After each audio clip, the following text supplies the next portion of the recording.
There is a moment, usually somewhere around the second day without food, where something shifts.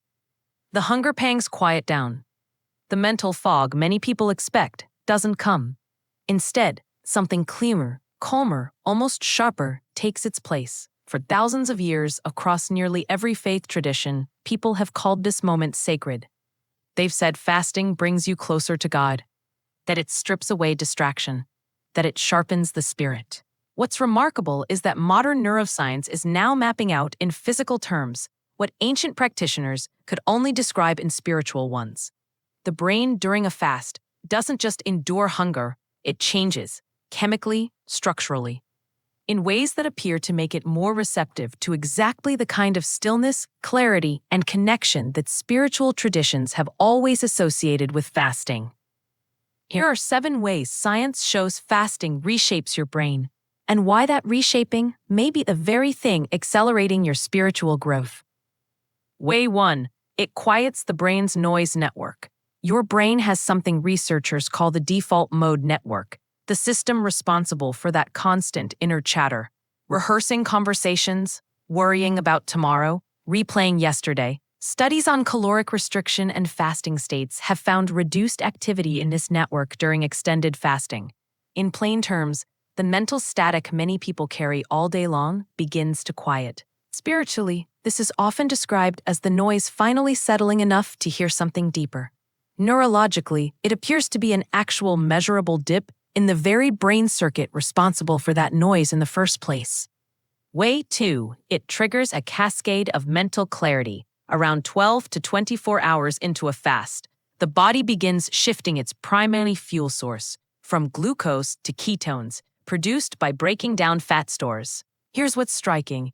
Ketones aren't just an alternate fuel. Research suggests they may be a more efficient fuel for brain cells, and this metabolic shift has been linked to increased production of BDNF, brain-derived neurotrophic factor, a protein that supports focus, mood stability, and the growth of new neural connections. This is likely part of why so many people, across so many traditions, describe fasting not as foggy or weak, but as strangely lucid. A clearing of the mental fog that daily eating and constant digestion can quietly create. Modern life keeps the brain's reward system almost constantly stimulated. Food, notifications, novelty, comfort, on demand all day long. Fasting removes one of the biggest reward triggers entirely. Research on dopamine signaling suggests that periods of restraint from a strong reward, like food, can help reset baseline sensitivity, making ordinary, quiet moments feel more satisfying again. Spiritually, many traditions describe this as detachment, loosening the grip of appetite so the soul can attend to something higher. Neurologically, it looks like a reward system that's finally been given permission to recalibrate, rather than stay in a constant state of low-grade craving. One of the most studied effects of fasting is a process called autophagy, literally, self-eating. It's the body's way of clearing out damaged cells and cellular debris, recycling the material for repair and renewal. This process, which research shows accelerates significantly during extended fasting, isn't limited to the body. It appears to affect brain tissue as well, potentially supporting the clearing of cellular waste that would otherwise accumulate over time. It's hard not to notice the parallel here to how nearly every spiritual tradition describes fasting: a cleansing, a clearing out of what no longer serves you, making room for renewal.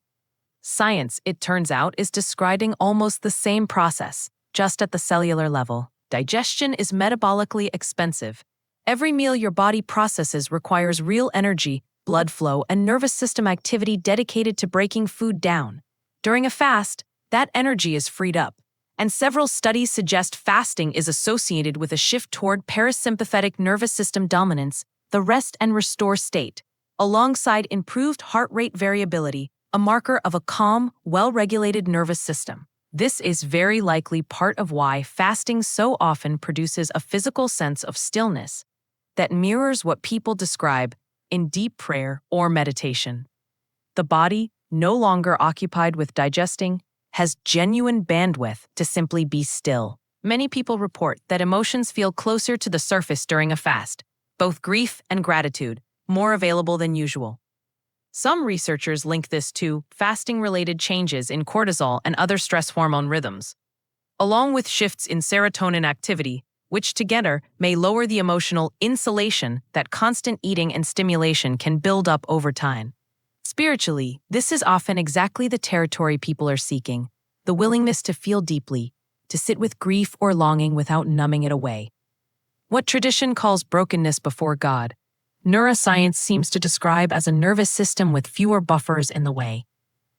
This is the finding that ties the whole picture together. Animal studies on intermittent and periodic fasting have shown improved stress resilience, and in some models, enhanced neuroplasticity, the brain's ability to form new patterns and adapt. Researchers describe this as a kind of beneficial stress, where a manageable challenge to the body actually strengthens its capacity to handle future challenges, both physical and, it appears, emotional. In other words, the discomfort of fasting isn't incidental to its benefit. It may be part of the mechanism. The very thing that feels hard in the moment appears to be building a stronger, steadier baseline afterward, a pattern spiritual traditions have described for centuries as growth through discipline. So why does going without food do all of this? The short version, your body and brain are exquisitely responsive to scarcity. When food is temporarily removed, the brain doesn't just wait passively for the next meal. It appears to shift into a distinct mode. Quieter, more efficient, more attuned. It's worth being honest here. Fasting is not something to take on carelessly. It affects the body significantly, and anyone considering an extended fast, especially those with underlying health conditions, a history of disordered eating, or who are pregnant, should talk with a doctor first. This isn't a suggestion to fast harder or longer. It's an explanation of what's already been observed in people who fast in healthy, supervised ways. What the research increasingly suggests is that many of the state's spiritual traditions have pointed to for millennia: stillness, clarity, humility, a felt sense of nearness to the divine, have real physical correlates in the brain and body.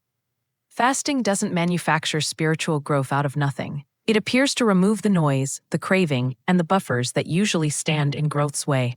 We tend to think of fasting as something we do to the body, a form of self-denial, even self-punishment. But the research tells a quieter story. Fasting seems to be less about deprivation and more about clearing space, space in the mind, space in the nervous system, space where something deeper has room to be heard. Every hour without food, the noise of the default mode network appears to soften. The reward system begins to recalibrate. Cellular debris clears out. The nervous system settles, and in that stillness, the same stillness mystics, prophets, and everyday believers have described for thousands of years, the brain, it turns out, is finally quiet enough to listen. Maybe that's the real reason fasting has always been paired with prayer. Not because the body needed to suffer, but because it needed to be still.